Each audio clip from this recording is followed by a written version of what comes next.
थोड़े से काम बिना अनुमति के कर लिया, बिना विचार, बिना सोचे समझे, बिना अनुमति के डांट लगेगी। कितना भी पत्नियों कैसी भी क्यों ना हो, उनके इस बात का डर रहेगा। भैया हम नहीं चाहते थे कि कोई जगह पूछ करके बताएंगे, सलाह लेंगे, फिर कहेंगे किसी भी बात में दान कोई भी कार्य आपस के घर गृहस्थी के भी लोगों के लेन देन किसी काम रहती है तो पूछ लेंगे, पूछ करके बताएंगे। बूढ़े से बूढ़े भी हो जाए तो भी पूछ करके बताते हैं। क्यों? किल नहीं चाहते यहाँ करने के लिए होता है यहाँ हो जाए ऐसा है। तो मन सुख साधना नहीं पत्यो प्रतिकूली ना पश्चित सहायता दृश्यति। पति प्रतिकूल हो गया तो कौन सहायता करेगा? हैं भैया घर में ही झगड़ा हो गया, विवाद हो गया, कौन सहायता करेगा? कौन सहयोग करेगा? कोई नहीं सहयोग करेगा। एवं जगत सुतयोः जन्य पुत्रयोः पति पत्न्योश्च परस्परं स्वार्थ सिद्धि का एव संबंधा। इस प्रकार से पिता पुत्र में, माँ पुत्र में, पति पत्नी में जो परस्पर का स्वार्थ सिद्धि ही संबंध होता है।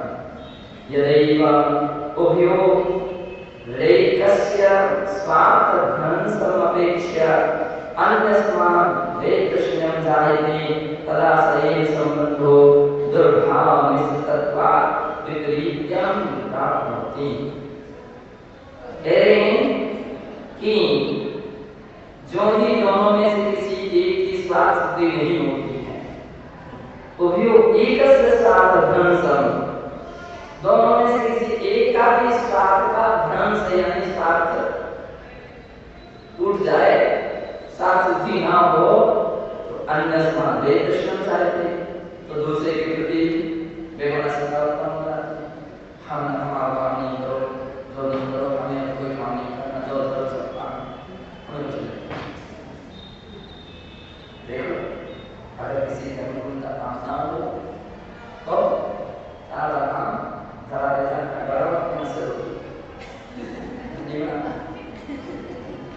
ऐसी किसी गलत में हो जाती है तो ऐसा अब वो मनाते हैं सरकार प्रकार से ये भैया हम सामग्री लाए देते हैं ऐसा ऐसी अथवा पति ने पत्नी की बात नहीं, पत्नी ने पति की बात नहीं, तो भी समझता है नहीं रहना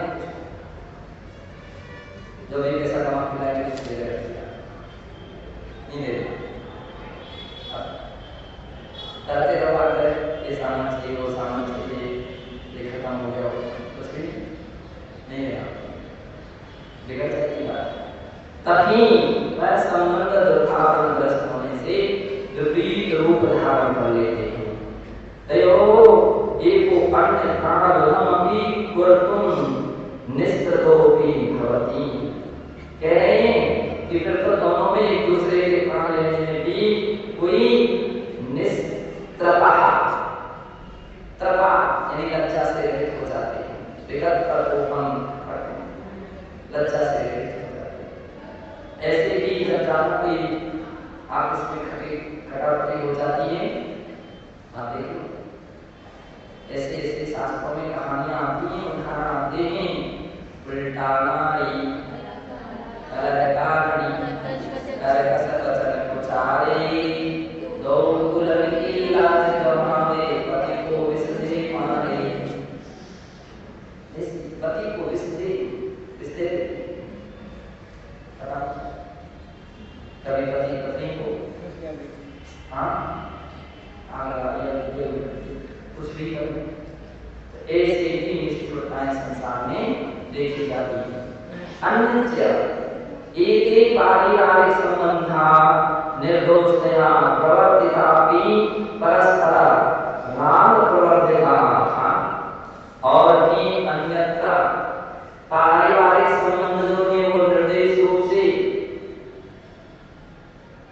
पतितापि प्रवर्तित होने पर भी परस्पर राग प्रवर्तिता, राग कोई बात नहीं, लेकिन राग तो है, राग बंधक है। परिणाम को निष्क्रिय समार्गे प्रायः प्रतिबंधिता होती, और परिणाम ये निकलता निष्क्रिय समार्ग जो मोक्ष का मार्ग है उसके प्रायः प्रतिबंधक हो जाते हैं। वस्तुतो निष्क्रिय समार्गो मार्गे संयोगिना संबंधा सुखायो बिरला एक भवन्ति। पारिवारिक संबंध प्रायः बिरले ही पाए जाते हैं जो मोक्ष मार्ग में सहयोगी हों, मोक्ष मार्ग में सहयोगी पाया करके नहीं होते। इतना समझ किंचित प्रोक्तानि सर्वे संबंधा न चिरस्थायिना, सभी संबंध चिरस्थायी नहीं है। मृत्यु समय मानसिक पीड़ायाम वृद्धावस्थादि जनित शरीर शक्ति क्षय का कर्म कृत दुष्फलानुभूतो न पश्यति सहायकः सहभागी वा भवितुम् अर्हति।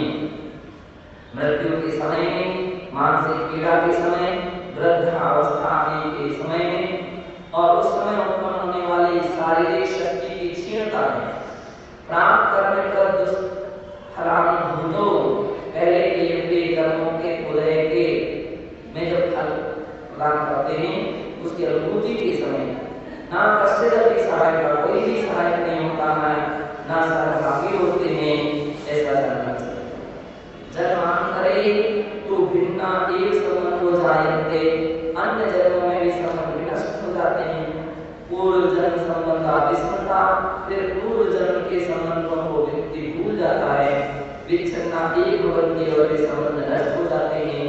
एवं सर्वविध संबंधानां कृता चिरस्थायित्वम्, इस प्रकार के सभी प्रकार के संबंधों में चिरस्थायी बना रहना संभव है।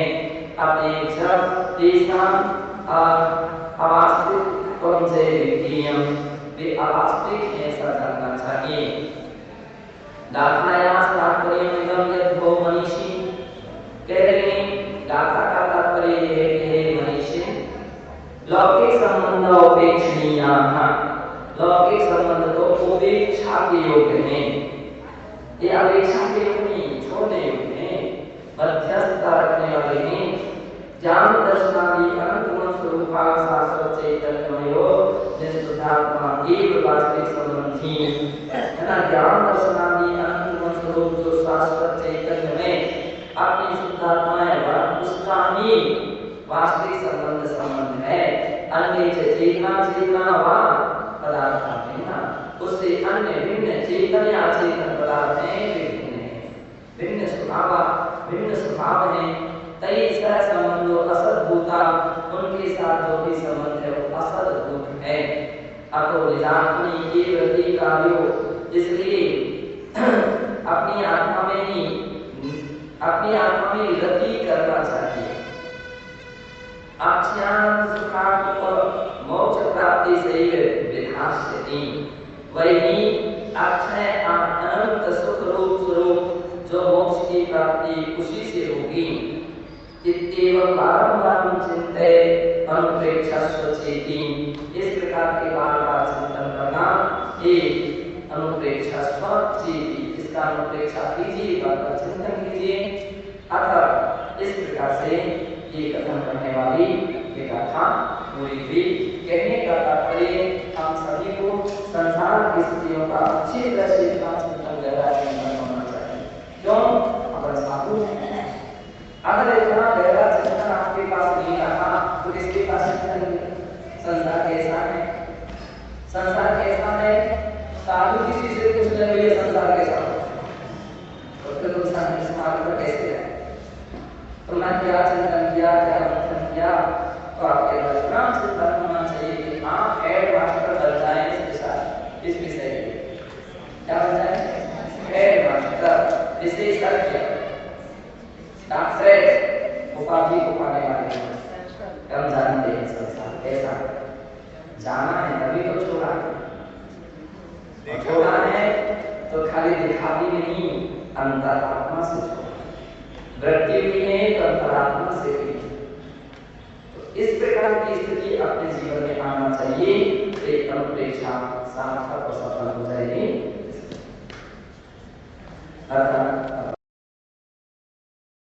प्रमाद दोष के कारण यानी प्रमाद के कारण निरात्मनिश्चितो जीवात्मा, यह जीव अपनी आत्म भावना से, आत्मरति से, जो आत्मा में आनंद होना चाहिए, आत्मा में रुचि होना चाहिए, उससे च्युत होकर के असौच्यम सोचती, असौच्यम जो सोचने लायक नहीं है वह सोचता है, और सोचम से ना सोचती, और जो सोचने लायक है उसे वह क्या करता है, नहीं सोचता है। तो इस प्रकार से असोच्यम सोचती, सोचम ना सोचती, ये यहाँ पर जो सोचने लायक नहीं है उसको क्या करता है, सोचता है। अर्थात सोच का शोक ऐसा भी अर्थ लिया जा सकता है, तो जो असोच्यम है उसको सोच करके शोक करता है, और जो सोचने लायक नहीं है उसका सोच करके शोक करता है, और जो सोचना चाहिए उसको ना सोच करके शोक करता है। ऐसा प्रकार के लोग हैं भैया, तत्व चिंतन करना चाहिए। तत्व चिंतन सारे शोक संक्लेशताओं को दूर करता है, तो व्यक्ति के लिए तत्व चिंतन के लिए फुर्सत नहीं मिलती, तत्व चिंतन नहीं कर पाता है, तो तत्व चिंतन नहीं करता तो अतत्व चिंतन करता है, और अतत्व चिंतन करने से रुचि होता है, केवल जान करके उसने अपनी समस्या को मोल ले लेता है, और तो तत्व चिंतन नहीं करता है तो दुखी होता है, और जो अतत्व चिंतन नहीं करना चाहिए उसको करने लगता है, और इस कारण से भी दुखी होता है। तो दोनों प्रकार की बात कर रहे हैं। अन्नो अन्नम सोयति मदोक्तिमं नामोक्तिमन्नन्तो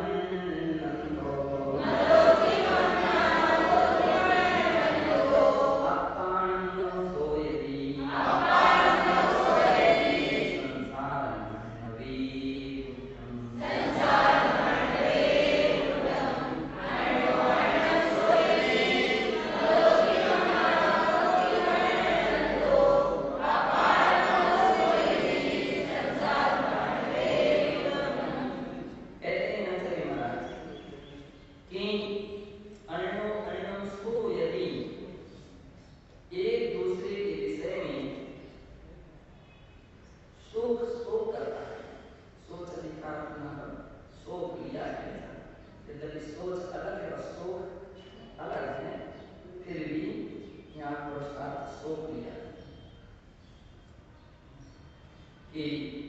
असोचनीय का तो शोक करता है, और जिसका शोक करना चाहिए उसका शोक नहीं करता।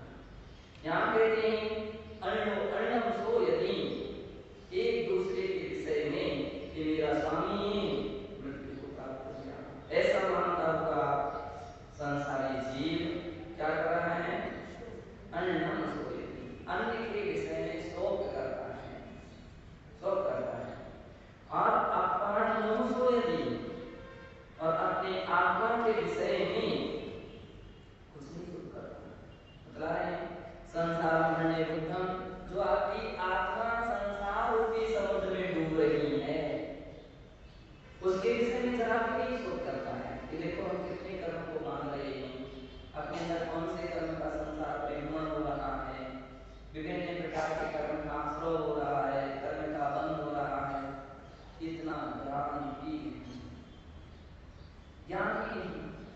यदि ज्ञान हो समझे सावधान। तो आचार्य भगवान कहते हैं कि कितनी बड़ी अज्ञान दशा है, कितनी बड़ी अज्ञान दशा है कि दूसरे के लिए तो भी शोक कर रहा हो, वो अमुक व्यक्ति थे उनकी मृत्यु हो गई, या वो घूम गए, या उनसे हमारी कोई भी विवाद हो गया, विसंवाद हो गया, उन्होंने बोलना बंद कर दिया, उन्होंने वैसा कह दिया, उन्होंने वैसा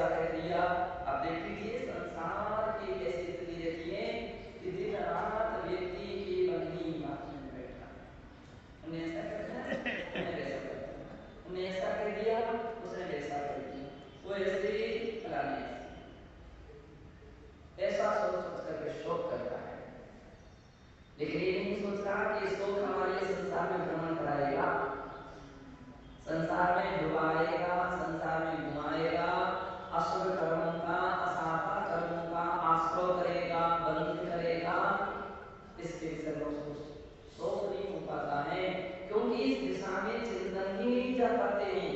ऐसे लोग होते हैं राग द्वेष में इतने ग्रसित होते, इतने ग्रसित होते हैं, इतना सोच भी नहीं पाते हैं, इतना विचार भी नहीं कर पाते हैं, और संसार में परिभ्रमण करते, कर्म का नया कर्म खत्म होता।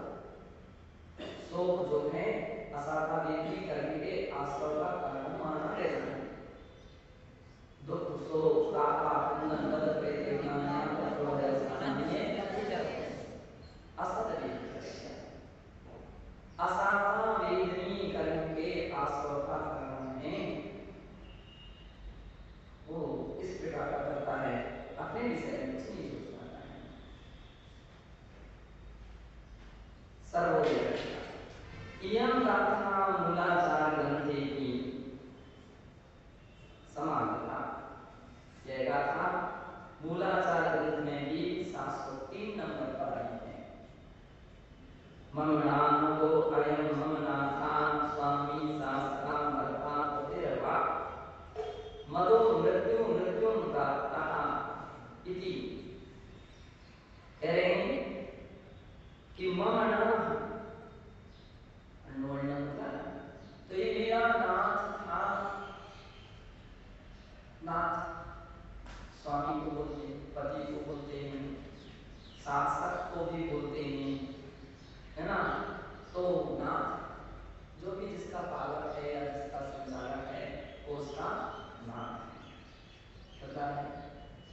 और मृत्यु प्राप्त, मृत्यु को प्राप्त, ओ मृत्यु मत करो, ऐसा विचार करके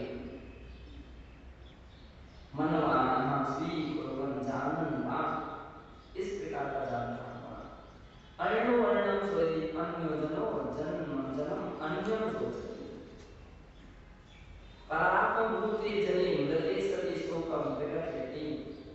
दूसरा व्यक्ति दूसरे के विषय में सोच रहा है कि वो खत्म हो गया, वो मृत्यु को प्राप्त हो गया, ऐसा। अत्रैतम ध्येयम्, यहाँ एक बात महत्वपूर्ण है। सर्वे जीवात्माः प्रति शरीरम भिन्नः, प्रत्येक जितनी भी संसार में जीवात्माएं हैं, प्रत्येक संसारी जीवात्माएं भिन्न भिन्न हैं, ये ध्यान रखना। ऐसा नहीं कि सभी की आत्मा एक है, प्रत्येक प्राणी की अपनी अपनी स्वतंत्र सत्ता है, स्वतंत्र सत्ता है। कोई किसी की आत्मा का किसी आत्मा से कोई निश्चय से कोई संबंध, सब स्वतंत्र है, अपने में भिन्न। तेषां पृथक् पृथगेव शातंतरनिरपेक्ष सत्ता वर्तते। कहते हैं उनकी परस्पर निरपेक्ष स्वतंत्र सत्ता है। स्वा स्वा कर्मानुरूपम एव प्रत्येको जीवात्मा पृथक् पृथक् एव एकाकी एव फलम् अनुभवति। और स्वा कर्मानुरूपम अपने अपने कर्मानुरूप ही प्रत्येक जीवात्मा पृथक पृथक एकाकी एव फलम् अनुभवति। अलग अलग अपने अपने द्वारा किए हुए कर्मों के फलों को अनुभव करता है, भोगता है। कथम से तस्य शोकापादर्भवति, प्रश्न है। फिर शोक क्यों उत्पन्न हो जाता है? अधरात्म स्तंभ है, तो शोक क्यों उत्पन्न होता है, ये प्रश्न हुआ। तत्र मोह एव कारणम्, इसका मुख्य कारण क्या है? केवल मोह ही कारण है। मोह है, राग है, इसलिए उसके वियोग में दुख हो रहा है। संसार में तो बहुत सारे प्राणियों की मृत्यु हो रही है, लेकिन अन्य की मृत्यु के अवसरों पर शोक नहीं होता है। अपरिचित है, कोई खास किसी का पहचान नहीं, परिचय नहीं, तो भी कोई व्यक्ति देख कर कैसा निकल जाता, अच्छा वो खत्म हो गया, ये व्यक्ति का एक्सीडेंट है तो खत्म हो गया।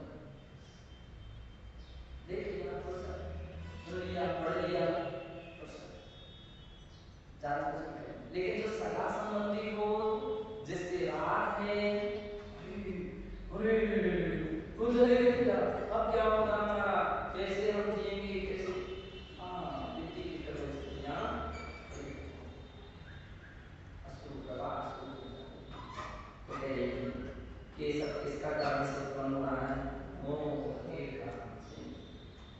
मोह एक कारण, मोह से प्रमाणिता आत्मियो वैभाविक परिणाम।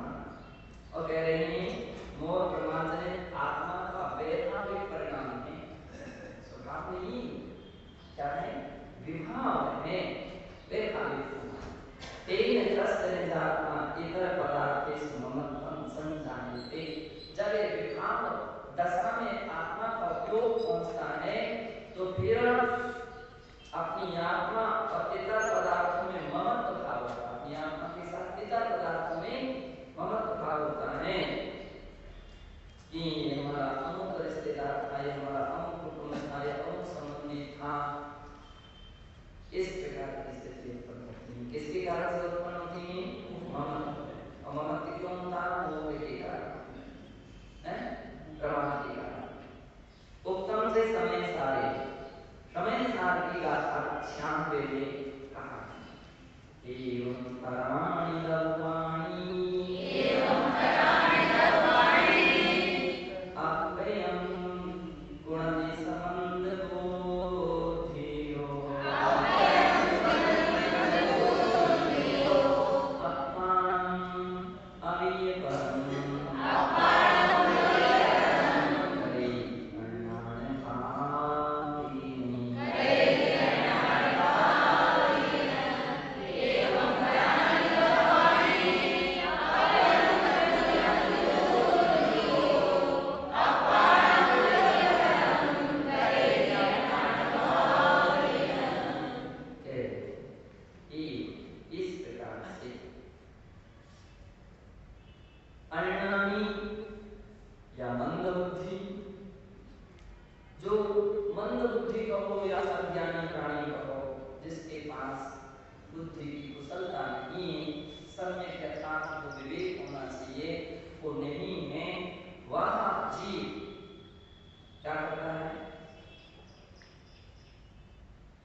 बोला जो वस्तु जो व्यक्ति आज अनुकूल दिख रहा है राग के उदय में, वही द्वेष के होने पर प्रतिकूल नजर आता है।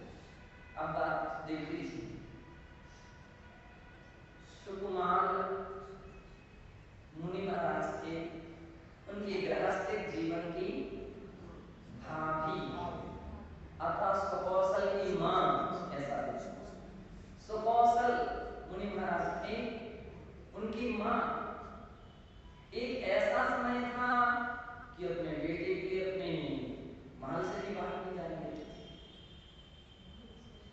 कहीं भी महाराज की दिव्य देशना ना सुनाई पड़े तो उनकी ऐसा उसने सुन रखा था कि किसी मुनिराज के दर्शन करेंगे ये लड़का और किसी का उपदेश सुनते ही उनको बैराग कितना प्रबंध कर दिया कि कोई संत कोई महाराज नगर सीमा में प्रवेश ही नहीं कर सकते, इतना प्रतिकूल। लेकिन कौन को टाला जा सकता है? इतना बेटे के बिना नहीं रह सकते, पुत्र के बिना नहीं रह सकते। और जब उन्होंने दीक्षा ले लिया सुकौशल महाराज ने और अपनी तपस्या अपनी साधना में निमग्न हो गए, यहाँ वही माता जी मर करके शेरनी हो गई।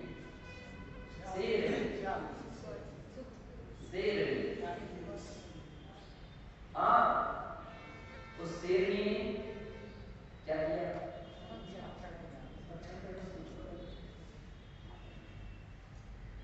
एक को इतना राग था और दूसरे को इतना विष कि उसने इतना भी खींचा किया नहीं करता। ध्यान रखना, जिसका जिसके प्रति जितना राग होता है अवसर पर वो बदलता है ना, तो उतनी ही द्वेष के रूप में बदलता है, उतना ही द्वेष के रूप में बदलता है। तो इसलिए आपसे विकास करें, इसलिए यत्र रागा सा इष्ट पदार्थ, यत्र द्वेषा सा अनिष्ट पदार्थ। जिन पदार्थ में राग होता है, जिन जो इष्ट पदार्थ है, वो जहाँ राग है वह अविष्ट पदार्थ हो जाता है, और जहाँ द्वेष है वो अनिष्ट पदार्थ हो जाता है। इष्ट वियोगे दुखम सुखम वा भवति, इष्ट के वियोग में दुख शोक होता है, अनिष्ट संयोगे भी दुखम सुखम वा भवति, और अनिष्ट के संयोग में भी दुख शोक होता है। एक तो ध्यान, आपको ध्यान, इष्ट वियोग अनिष्ट संयोग। यम जन्म जीवा सनातनम रक्षितम प्रियम वामते तस्य मृत्यु दृष्टा तद वियोगे महानतम शोकम प्रकटयति। जिन जीव के प्रति उसके लिए अपना नाथ रक्षा प्रिय और मानता था, तस्य मृत्यु दृष्टा, उसकी मृत्यु को देख करके तद वियोगे महानतम शोकम, उनके वियोग हो जाने पर व्यक्ति के महान शोक होता है। सबसे अधिक किसको? जिसका जिसके प्रति जितना अधिकार होगा वियोग में होता है उसको अनिष्ट विषय संयोगे भी शोकम सा प्रकटयति, और अनिष्ट विषयों के संयोग हो जाने पर भी उसके विषय में उसको शोक होता है। साथ शोकम आपका ध्यान होगा। अरे शोक कौन सा है? आपका ध्यान है। उत्तम से तत्पर सूत्र के